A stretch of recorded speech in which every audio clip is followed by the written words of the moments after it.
alkali substance in Clapham, South London. Originally.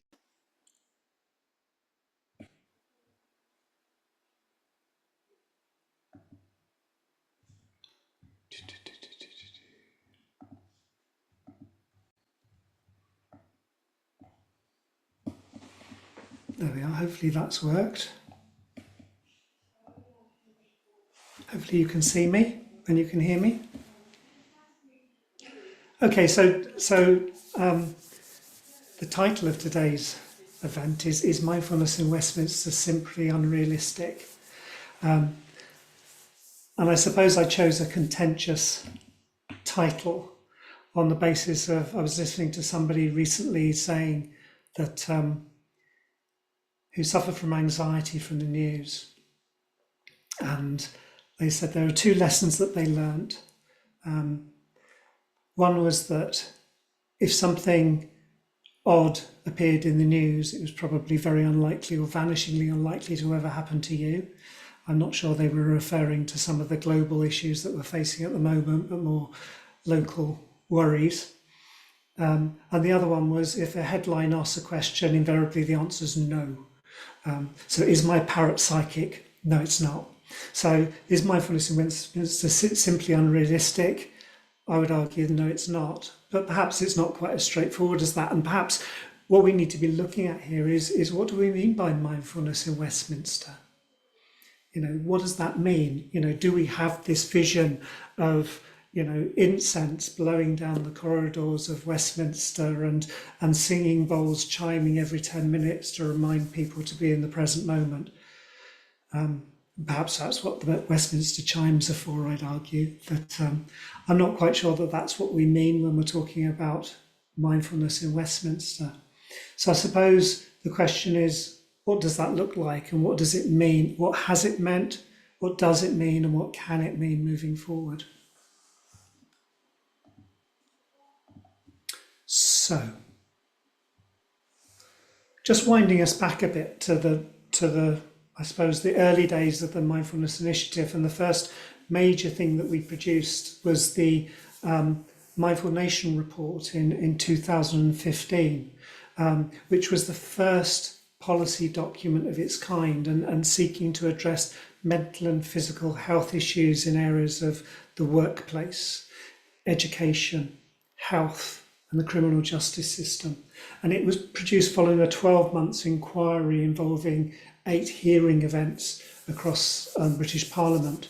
And it pulled together an evidence base and recommendations that I think were quite foundational in looking at putting mindfulness at the heart of policy and legislature. And what the Mindfulness Initiative has done since then is to build on that and produce a tabletop of reports, really, covering a number of those policy areas, but also looking at other issues as they've emerged, such as our response to the climate crisis, and looking at our connections report, looking at implementation of mindfulness in schools, our recent work looking at climate youth resilience, around looking at how contemplative practices and inner work are informing the well-being of young people facing climate catastrophe and all of the interlinked and weaved ideas around that.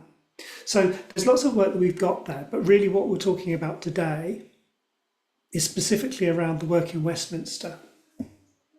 And our latest report, our latest written report, which was released last September, is the Mindfulness in Westminster and the Reflections from UK Politics. Because we've been doing mindfulness in Westminster now since 2013, and it was kicked off by Chris Ruane MP and Lord Richard Layard, who went and actually spoke to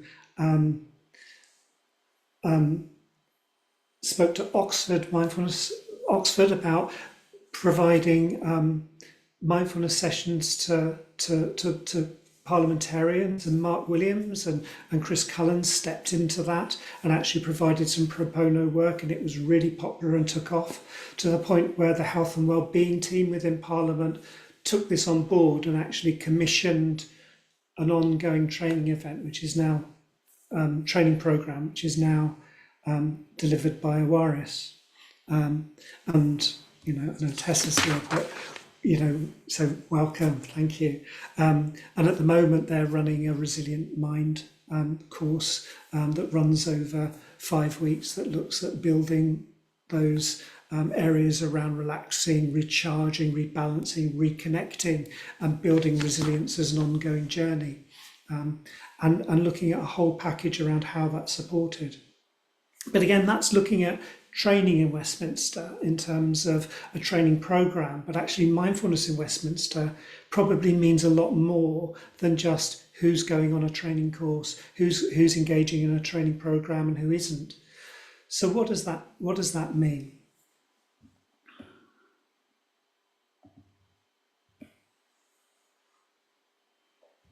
So I know we started with a short practice, a short sit, but I just wanted to do another quick exercise with you now, in terms of an envisioning exercise, if you may. So I'd invite you just to,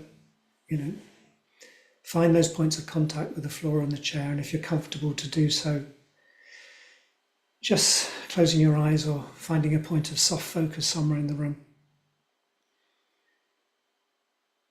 And just noticing those points of contact with the floor, the chair, seat of the chair, the back of the chair. Perhaps your hands on your lap. And just noticing that the earth has you in its gravitational field. It's got you.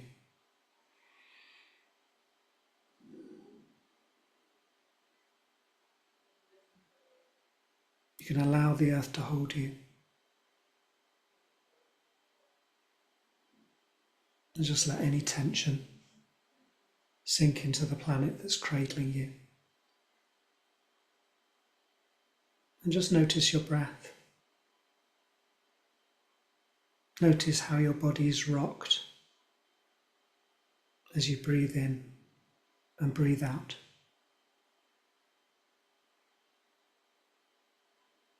Just noticing how you're rocked by your breath and cradled by the earth.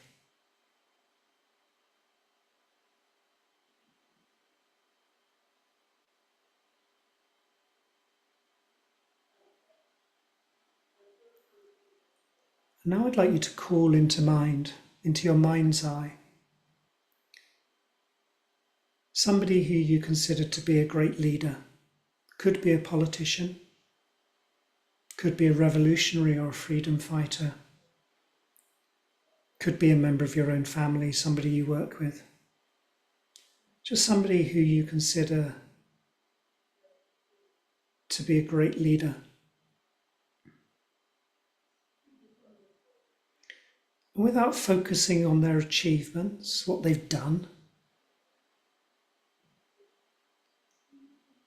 just sit with that person in your mind's eye and reflect on their qualities, the traits that that person have that lend you to hold them in that position of being a great leader. Be curious about what those qualities are. Not focusing on their achievements or their politics. Just what attributes they bring.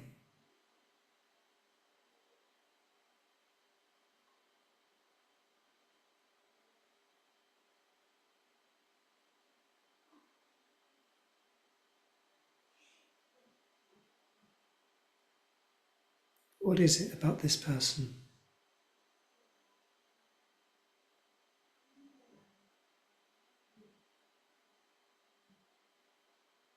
As you picture them and sit with them.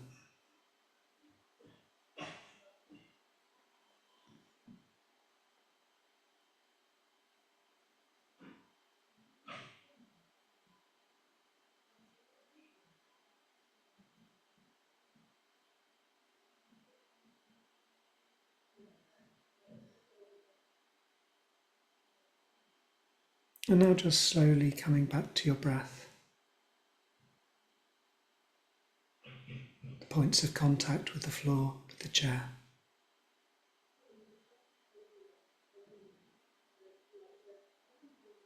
Maybe becoming aware of the noises around you and the light coming through your eyelids. Just starting to move your fingers and your toes. Just gently opening your eyes and returning to our group.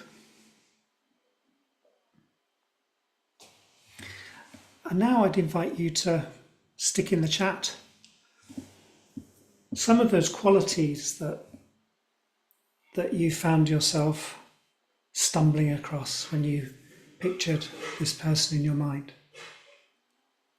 What was it about that person that made you consider them to be a good leader?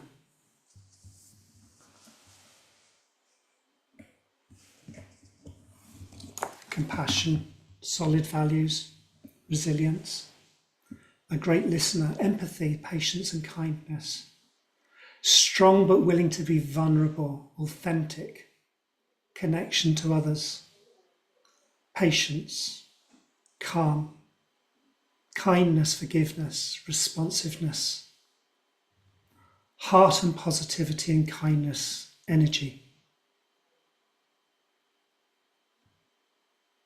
open-hearted, smile, yes.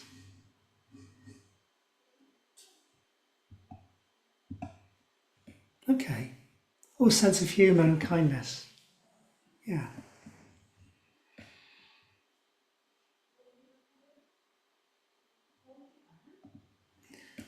I think whenever this exercise is done, and I've seen it done a number of times by many different people, often it comes down to two skills that you can bring all those two things into. One is an ability to connect with yourself, with others, and a wider community, be that a constituency or a family or a community or even the globe or even the planet that we're standing on. And the other is an ability to skillfully initiate and guide change.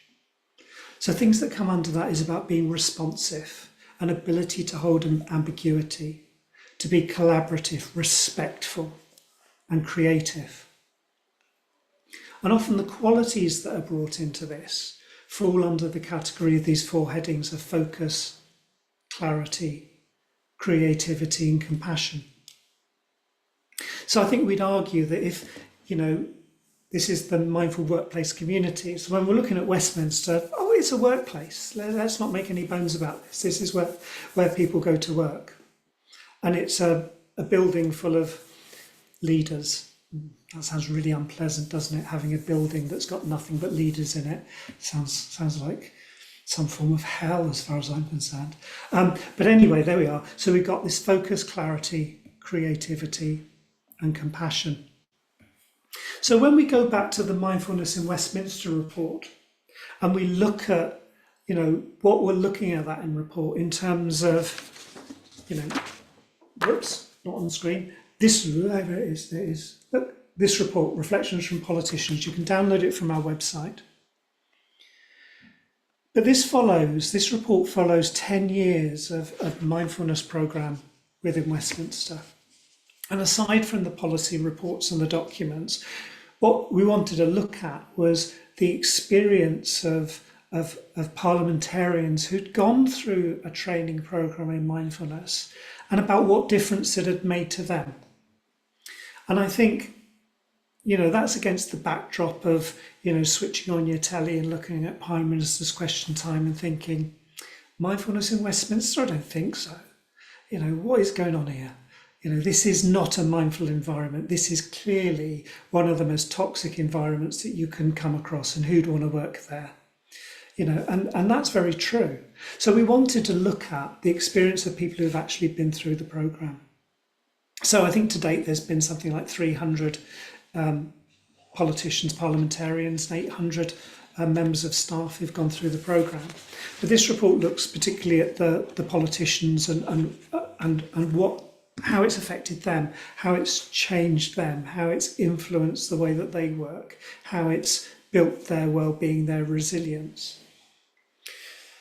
So it starts by looking at the individual benefit, so looking at how it's enhanced people's performance, and there's evidence within this report of people saying actually it has enhanced their performance as MPs. It has developed their resilience, working in the environment that they work in.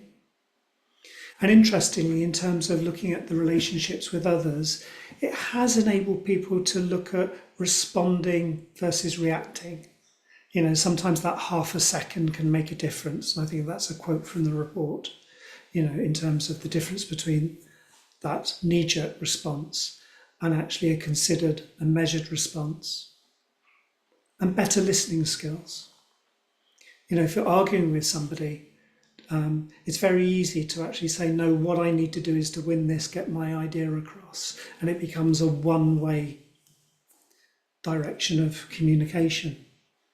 Whereas actually better listening skills seem to come out very, very strongly within this report. Navigating disagreement, you know, learning to disagree better, I think the term comes across in the report. We'll see a little bit more about that in a moment. And connecting to other parliamentarians through a collective experience. And there's this sense that even across the political spectrum, there's this sense of connection through the collective experience of going through a mindfulness training program. And how it's affected parliamentary culture.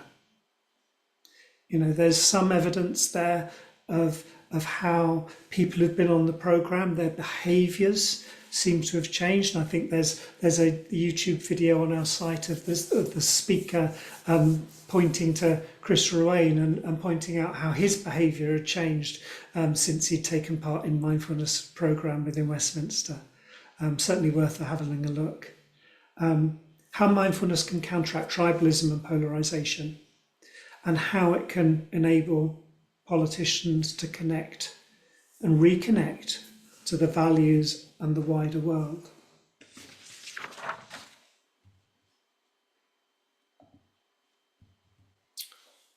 I'll come on to this in a second, but the picture that's behind me, that way it is, I feel like a weatherman.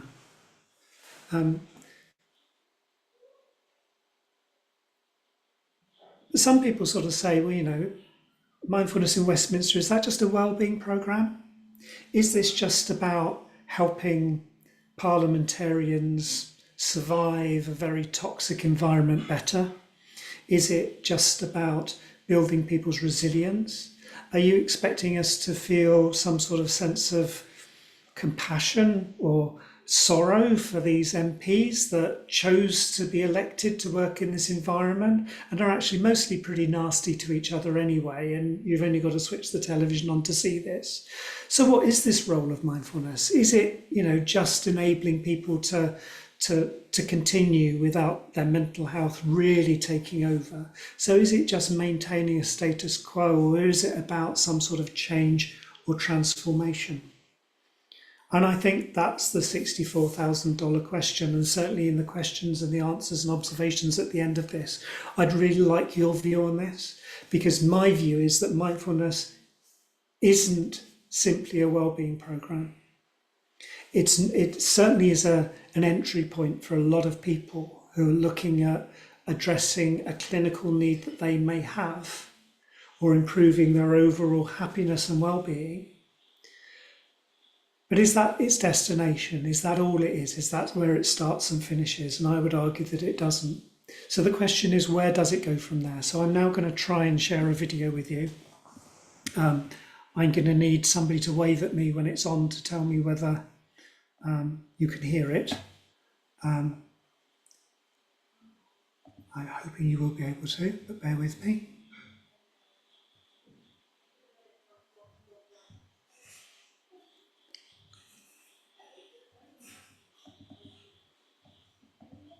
Okay, here we go.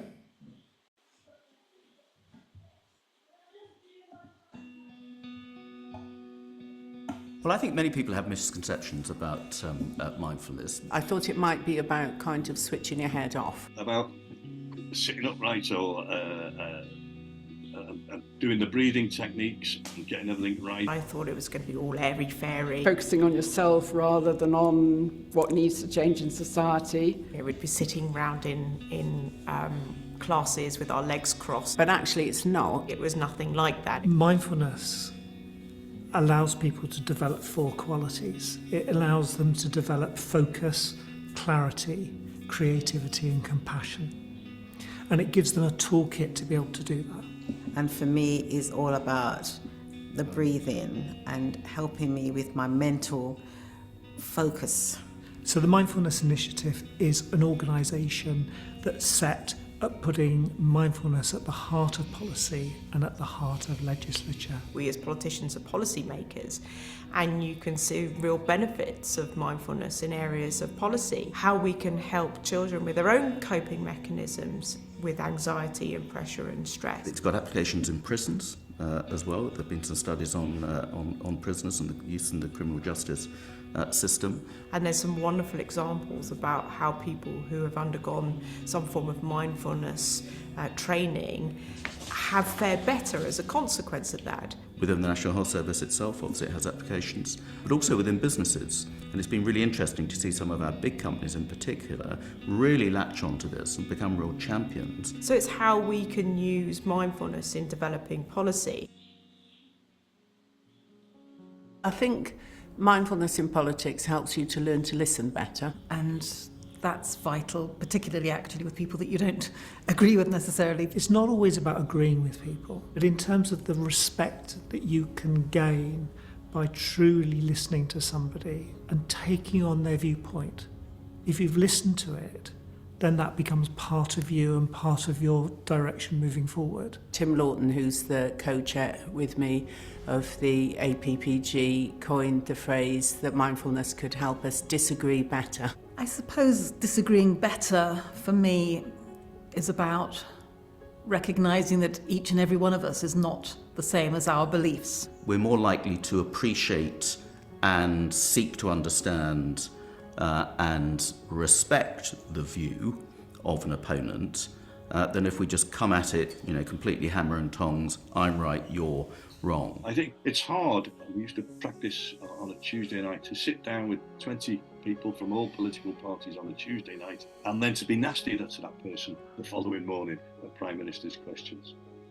So it has led to a greater degree of understanding. I think that if you can adopt that mindfulness perspective, if you can adopt that empathy, then it's very, very difficult to be so tribal. And so I think it helps you just perhaps express your disagreements better and be angry with what's being done or what's being said rather than with the person.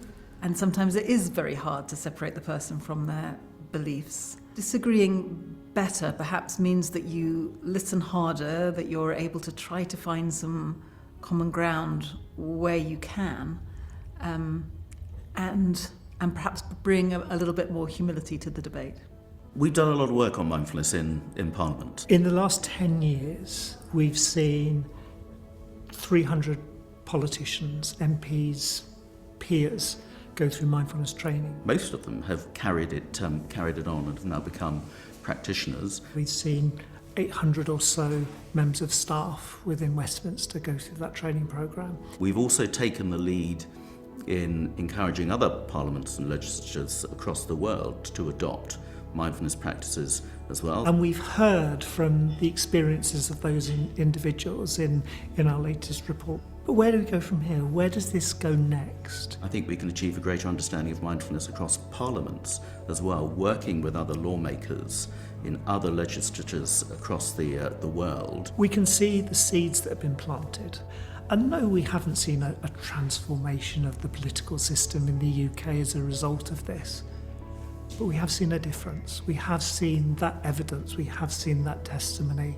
So there are seeds here we need to water. There's a direction here that we need to go.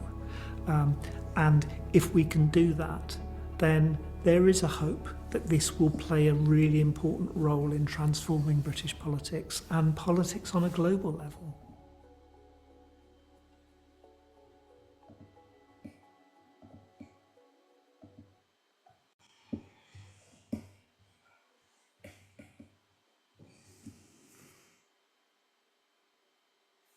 Thank you for that. I hope you could hear that. Yeah, brilliant. Thank God for that. I was thinking of sitting here wasting 5 minutes and 22 seconds of our lives watching a blank screen without any sound. Anyway, so I think the question that strange old fella asked at the end of the video there about where does it go from here, where do we go from here, that is the burning question. I think mindfulness in Westminster isn't unrealistic, it's a reality. And it's a reality that we've seen the evidence for, not just from the people who've spoken there, but I think we've seen the evidence from it from a number of people within our report as well. But it hasn't transformed the British political system. Is it reasonable for us to expect it to do that? I think where we stand at the moment, as Steph said at the beginning of this is an election year. And it's not just an election year, this is a significant election year. So far we've seen, near on 100 MPs saying that they're not going to be restanding for election at this election. So that's something like 15% of current MPs that are just simply not restanding. The estimates for the number of people who are going to be new to Westminster following the next election are in excess of 30%. And aside from any potential change in government and potential changes in policy direction as a result of the election, the fact that, 200 of the MPs are going to be new to that place following the election is a real significant issue and an opportunity. And I'll reflect that back to my very, very first day in the Mindfulness Initiative, which was at the launch of the event for the Westminster report, which was back in September 2023. And it was held in the Speaker's Chambers in the Palace of Westminster. I'm from Cardiff. I've worked in a homelessness organisation for the last 15 years. Definitely fish out of water stuff for me.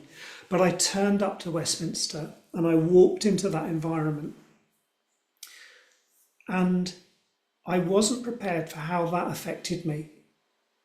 I walked through corridors of a building that's hundreds and hundreds of years old, with portraits on the wall of old white men staring down at me. Presumably previous speakers of the House going back hundreds of years.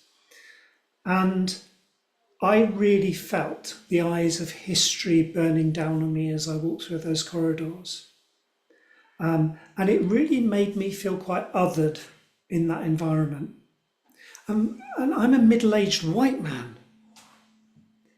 Imagine how I would feel. I can't imagine how I would feel if I was a woman or a person of colour or somebody who was othered in society in some other way, walking into that environment for the very, very first time.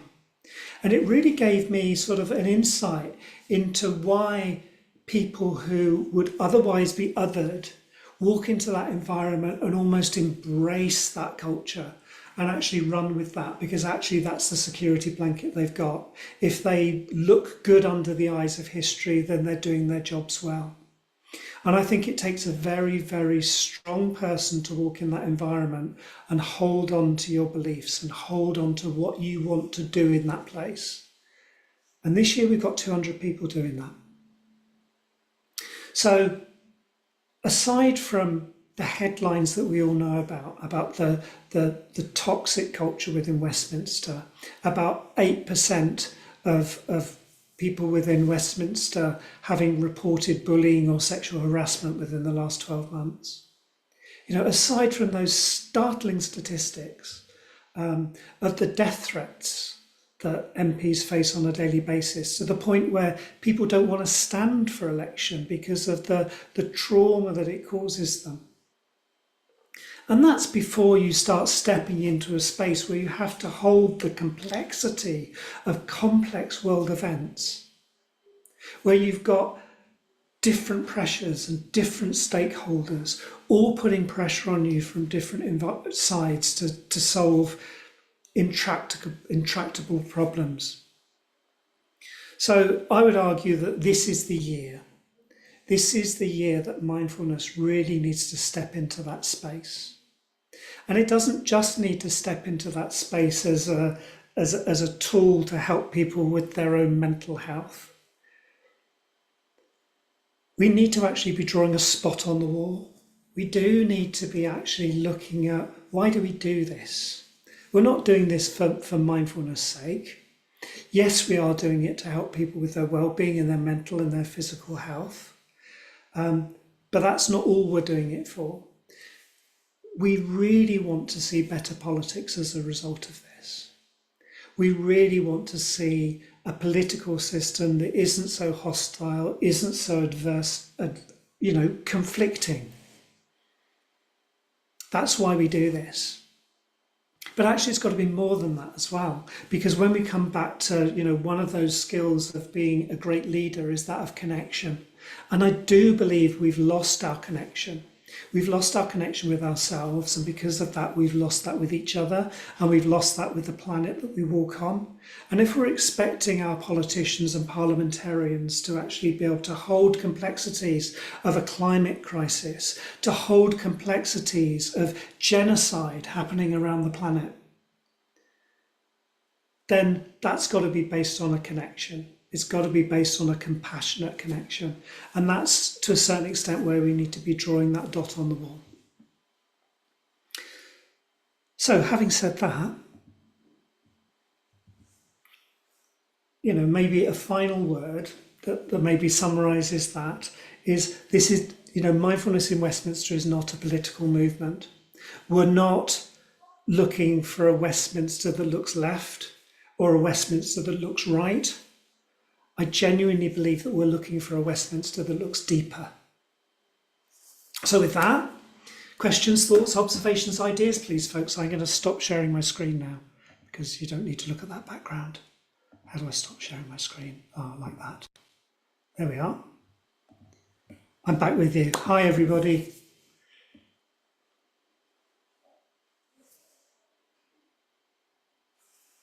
Lorraine.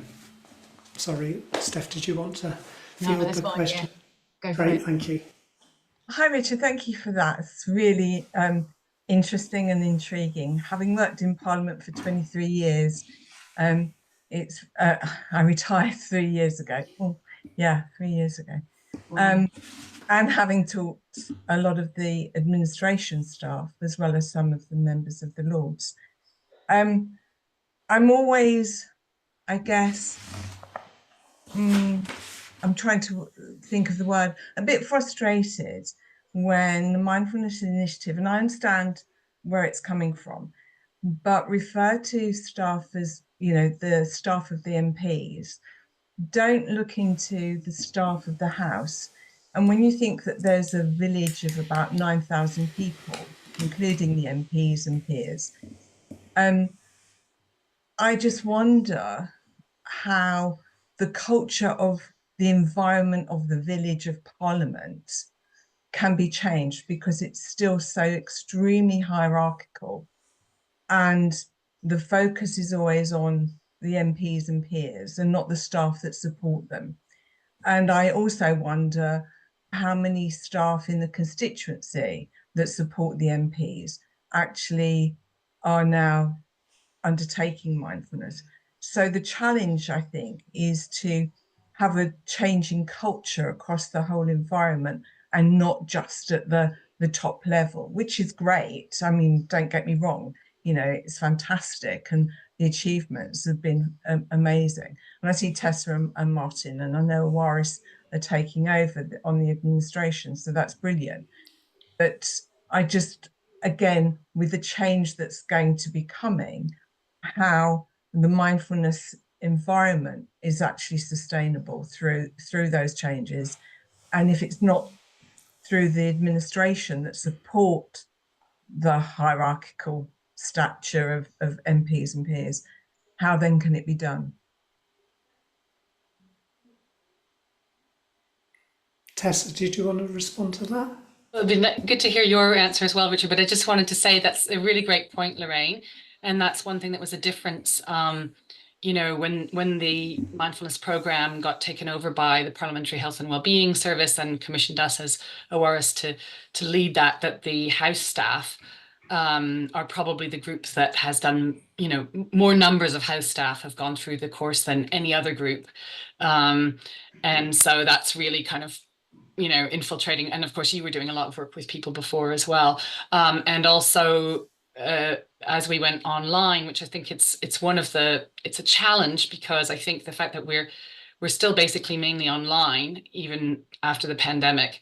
And there's certain things that aren't so good about that in terms of having physical presence. But the thing that is good about that is that the courses are all open to all the staff in the constituency. So we get a lot. In fact, I'd say again, in the member staff courses, we probably get more from the constituencies than anywhere else. And it's really wonderful having people who are really quite isolated in constituency offices, in the far north of Scotland or down in Cornwall, joining these courses, and they can feel they're like the absolute front line with dealing with the public. It's such a stressful role. So that's been really good that we've been able to offer that in a way that when the courses were all face-to-face in Westminster, that wasn't possible. So, but I think your point about the kind of whole culture and not only focusing on the members is a really, helpful one. Yeah, I would echo what Tessa said. I think, there's definitely movement to try and recognise the whole village and how we do that. And because, yes, in terms of a culture shift, you need to be bringing people along with that. It's not just about the parliamentarians. So yeah, I think that's a really good point, Lorraine.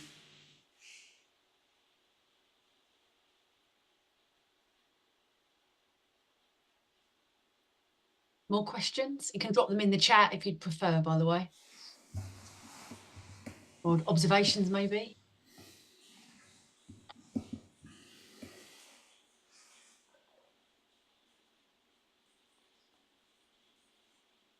Kathy, did you have something?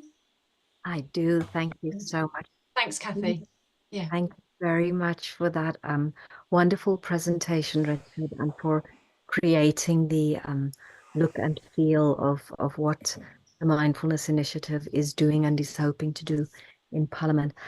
I'm interested to know whether this work is changing policy, number one, and number two, who would be the judge of that? So I'm asking that question specially because we may be interested in saying that, there's better communication between parliamentarians, but are we seeing any of that rub off in the country in terms of growing polarization, in terms of heated difference and almost ineffectual way of navigating difference? We're seeing rises on so many levels in terms of Islamophobia, anti-Semitism, racialized events. So I'm curious, mindfulness is an ethical practice, and I'm really curious about how are those ethics being brought to bear on our policies and our politics. Thank you so much. And while you're at it, just, wave some magic wands around the world, because we're in trouble as a world as well. Thank you, Richard. Thank you, Kathy May. And I think you've just hit the nail so squarely on the head. And this is something that I feel passionate about. We started this by saying that I came from a background of social justice. And whilst we can point at policies, whilst we can point at nice guidelines and say, look, it says mindfulness, look, whilst we can point at the education system and say, look, mindfulness is there in terms of well-being, whilst we can point at things like that, you're right, who's the judge of that? Who's the judge of the efficacy of that actually making a difference? And I think part of that is going back to what I said about mindfulness isn't just a well-being strategy. It's not just a tool to help people overcome clinical need. Because whilst we look at it as that, we're looking at it as an alternative to other interventions. So we're looking at mindfulness as being an intervention on a very personal level, rather than being something that actually connects and weaves communities together. And I genuinely believe it can do that. So I think that's, in a way, the work that we need to be focusing on now. The work that's been done in Westminster and in lots of places over the last 10, 20 years or whatever has laid an amazing foundation of actually saying, now this is something we can talk about. This is something that we have enough platforms around the place to talk about mindfulness without people saying, oh, that's just tree-hugging woo-woo nonsense. Of actually pushing that and saying, okay, we've now paddled in the shallow end of the swimming pool for a long time, but what does it mean to go deeper? What does it mean to actually start looking at the role of that inner work, that contemplative practice, that connection that actually brings communities together? I don't have a magic wand for that, Kathy May. I really don't, but I think some of that starts with intention. Some of that starts with us actually lifting our eyes up from the clinical analysis of mindfulness in terms of being a clinical tool, and actually saying it's more than a clinical tool. That may be really valid in what it does, but actually there's more here. There's a direction here. Thank you so much, Kathy May. Thank you. Probably got time for one more, if there's somebody with one more question. Nicola, you got in there quickly. It's over to Nicola.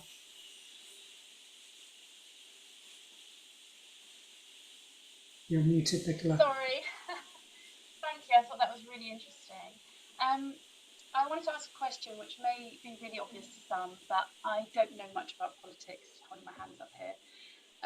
So one of the people on the film were talking about the benefits of practicing the night before and then being in the debate the next day, and how they felt like they responded more than reacted and could access their hearts better. And I just thought, what about intervening in Parliament? Like, actually, if it starts to get heated, are you offering things like, or is there a way in which people can do it? Let's take a mindful minute. Let's just calm ourselves again, connect with the heart, so it's short-based practices to basically, raise consciousness again, connecting with the bigger picture and all of that.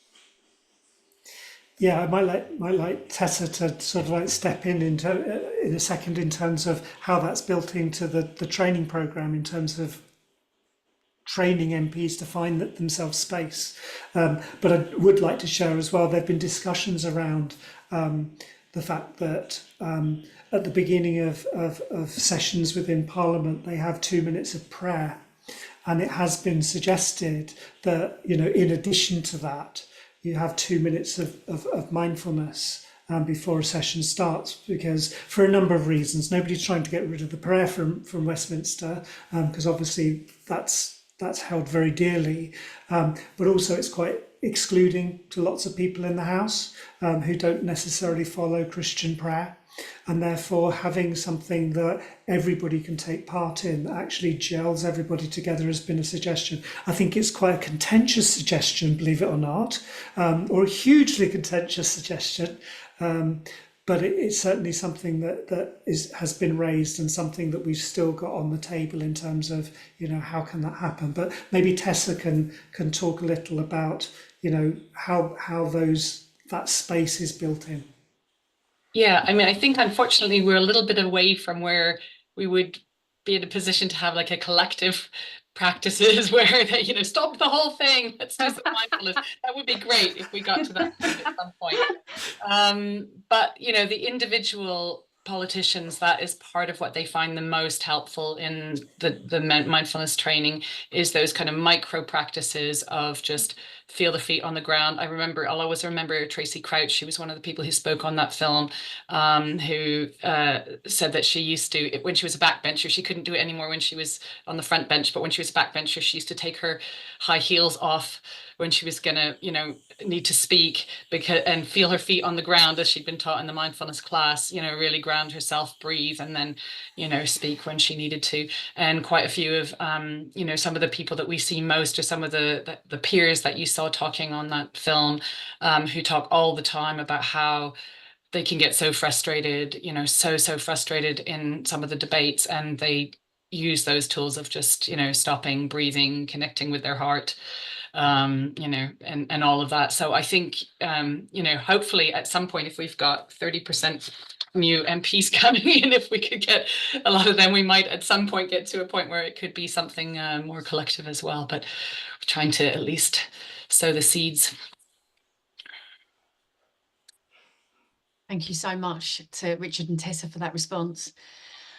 Good. Well, look, we're nearly at time because it's 27 past. So I think probably a nice way. Thank you, Nicola, for that great question to finish us off and bring us back to, for a lot of us, the work that we do every day as well. And, to be fair, Richard and Tessa, that last question, I'm sure for any of us that have worked in organisational corporate settings, it isn't easy anywhere to try to get people to bring moments of mindfulness into their day-to-day.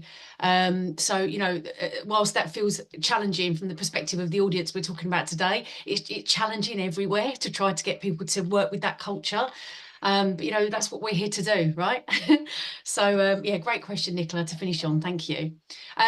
Just before I do the last rounds of thank yous to Richard, I'm just going to and Tessa, but I'm just going to drop into the chat a link to April's event, which is going to be hosted by our colleagues, Men Talking Mindfulness, and the session is focused on relationships and dealing with conflict and managing relationships in the workspace.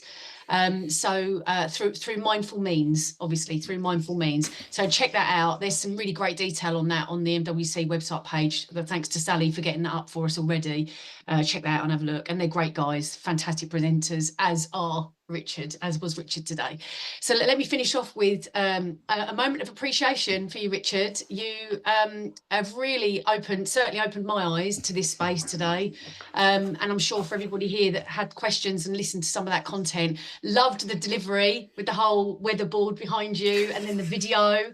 Really great bit of CPD for those that have never used that way of Zoom before, something to take away from that. And yeah, just to say thanks so much, Richard. Absolutely fantastic. Great to have you here. And a shower of appreciation from all of us. Thank you for being here and for the time. Really appreciate that. Thank you. And to everybody here today, Tessa, thanks for your contribution. Really good to have you alongside Richard. And to everybody here today, well done. Well done for making the time, for taking this slice of your day out, maybe eating your lunch and your coffee or having your cup of tea on the side. But good for you for being here. And we look forward to having you back in April and throughout the year. Keep an eye on the programme. Cheers. Enjoy the rest of your day. Enjoy the rest of your day. Thanks, everybody. Great. Thank you, everyone. Thanks.